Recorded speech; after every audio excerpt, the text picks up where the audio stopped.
ready for an inside look of Saidi, a little bit of folklore inspired dance. So let's get to it. First of all, you're going to need a stick or a cane. I like to use a stick because we're going to be flipping it around, and you want it, just like in my previous tutorial, you want it about hip height.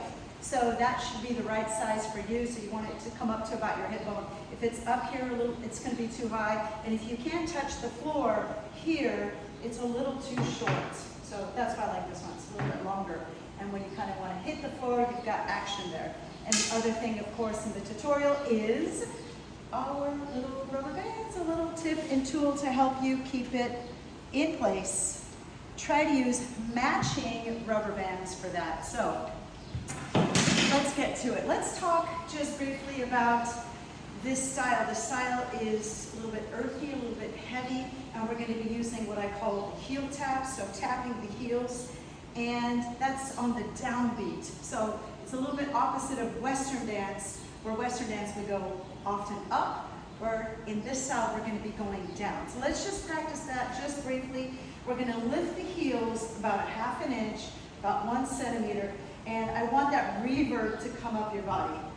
Oh, yo, yo, yo, yo, and you want to get a little bit of that energy flowing up the body. So what that means is you're not locking out the knees. The knees are straight, legs are straight, but you're not jamming the knees back, but it allows you to get that bounce, that earthy, heavy feeling. Take your center from up here, take it down to your gut. Here you go, here's your heel tap. Make sure that you are not going and 1 and 2. It's just a little bit of a lift, and you want to get nice and heavy in the heels. Do not let the knees absorb it by kind of bending the knees down here, right? So knees are softish, they're not locked, they're not super bent. Nice and relaxed here. Nice earthy feeling. Weight is in the heels as you drop down, because we're going to use that with some of our steps here.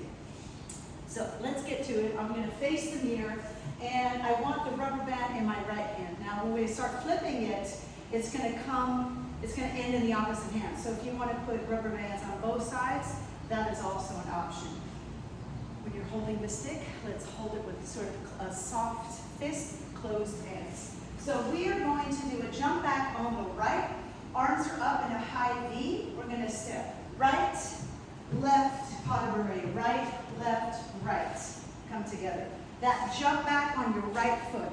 Down and down and down. So really take that downbeat, and we're going to go a little bit on the diagonal in that corner. When the feet do leave the floor, point those toes. Here we go. Jumping back on the right. Jump, jump, right, left, right, and the stick goes down and around, come on up. We call it a pas de bourrée footwork. Here we go. Back on the right, back on the left, back right, left, step right. You're ready with the right. Now we're going to step left, and we're going to brush the right foot, heel tap. Step right, brush, heel tap. So see how I give that nice reverb happening with the body. When I do the brush step, you want to point the toe into a nice attitude. Here, brush, and then think about showing your ankle to the front of the room so you get that nice turnout here. Let's take it from the top. Jump right, jump left, right, left, right. Step left, brush, right, step right, brush, left. Forward on the left with the shoulder shinny. Come back with the weight on the right with the shoulder shinny. So that brush, step, brush the foot, heel tap. Step, brush, shoulders, shoulders. So when I come forward with the shoulders, you can lift the back foot, or you can stay connected.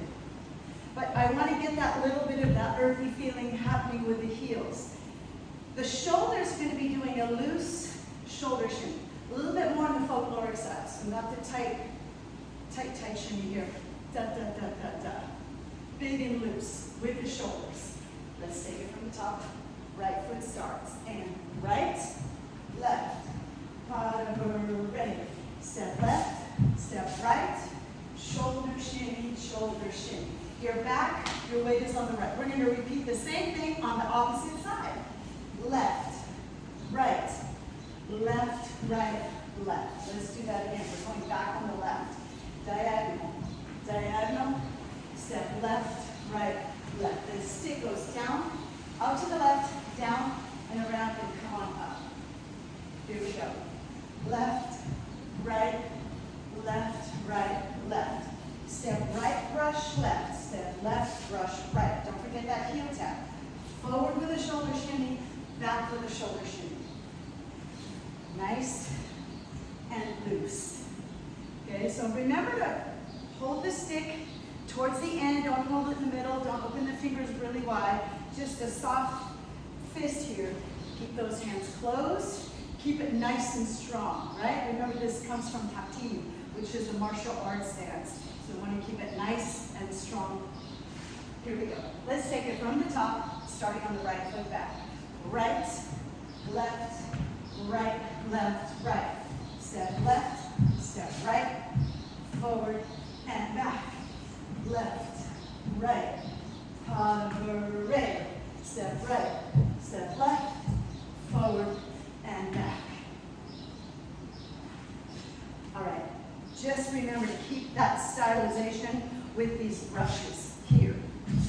Brush. And you don't even need to come up that high. The main thing is to get this earthy feeling on that downbeat on this heel. Look how far I lift the heel. I'm barely lifting that foot up. It's all about the weight and bringing it down to the earth. Let's take it to our final step of the combo. Well, it's not really a step, it's a swirl. So, I'm going to get a little closer to the camera so you can watch it. So we're going to swirl the stick here. It's a lot on the wrist and also on your forearm and any of these tendons. So if you have carpal tunnel, make sure you get a really nice stretch before you begin. Really, really important. So really stretch those wrists before you start. So I hold the stick here, and when I let it drop forward, I let gravity help me, I open my fingers.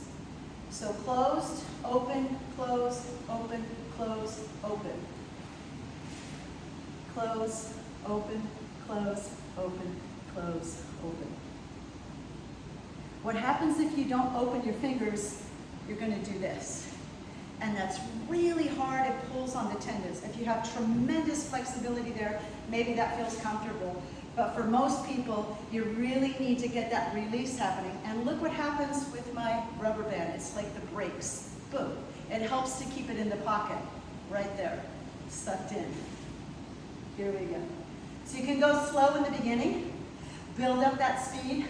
You got your brakes on because you've got your little rubber band there. So we're going to do an 8 count, and we're going to start to turn to the left side. So we're going to go 1, 2, 3, 4, 5, 6, 7, 8. 1, 2, 3, 4, 5, 6, 7.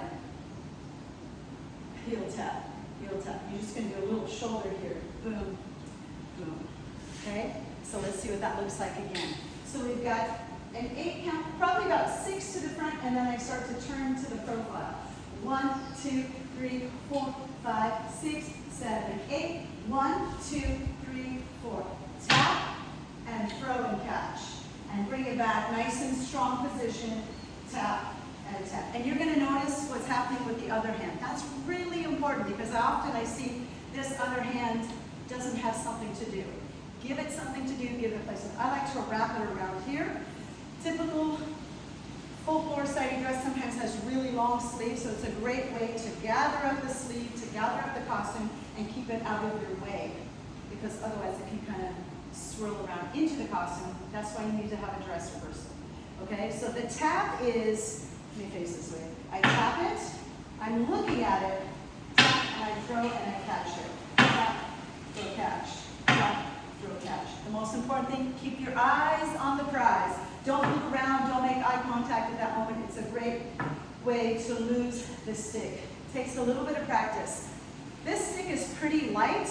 I'm going with a lightweight stick, kind of on the smaller side than what I normally use because I have a little bit of a tennis elbow right now. So recovering from that, I'm choosing to use a lighter stick for this class. So let's take it from the swirl. We do 1, 2, 3, 4, 5, 6, 7, 8.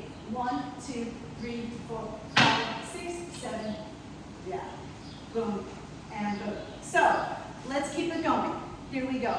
Let's take it from the top. We're gonna go jump and 5, 6, 7, 8. Brush and shoulders and shoulders. Left and right. Pas de bourrée. Step right, step left, shoulders, shoulders. And 1, 2, 3, 4, 5, 6, 7, 8. 1, 2, 3, 4, 5, 6, 7, and hump to the ends, right?